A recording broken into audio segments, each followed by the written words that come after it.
हरे कृष्णा। तो ये कामर गांव है, उसकी ये लीला है। एक समय श्री कृष्ण श्रीमती राधिका से मिलने के लिए अत्यंत विह्वल हो गए। वे श्रीमती राधिका के आगमन मार्ग की ओर व्याकुल होकर बार बार देखने लगे।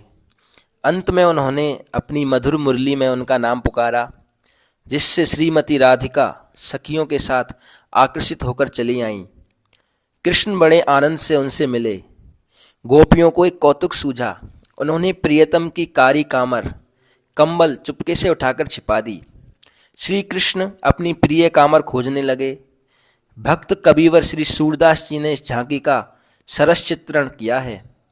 कन्हैया मैया से उल्हाना दे रहे हैं। मैया मेरी कामर चोर लई, मैं बन जात चरावन गैया, सूनी देख लई। एक कहे काना तेरी कामर जमुना जात बही, एक कहे काना तेरी कामर सुरभि गाय खई।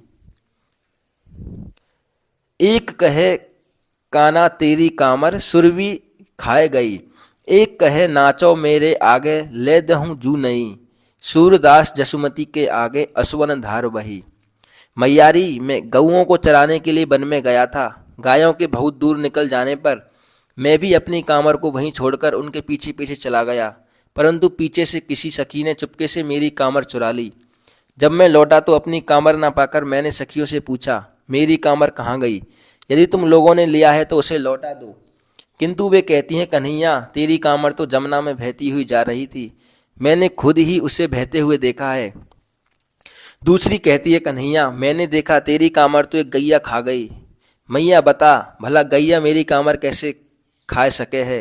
दूसरी कहती है, कन्हैया तू मेरे सामने नाचेगा तो तुझे दूसरी नई कामर मांगा दूंगी। मैया ये सखियां मुझे नाना प्रकार से खिजाती हैं। ऐसा कहते कहते कन्हैया के आंखों में आंसू उमड़ आए। मैया ने लाला को उठाकर अपने हृदय से लगा लिया।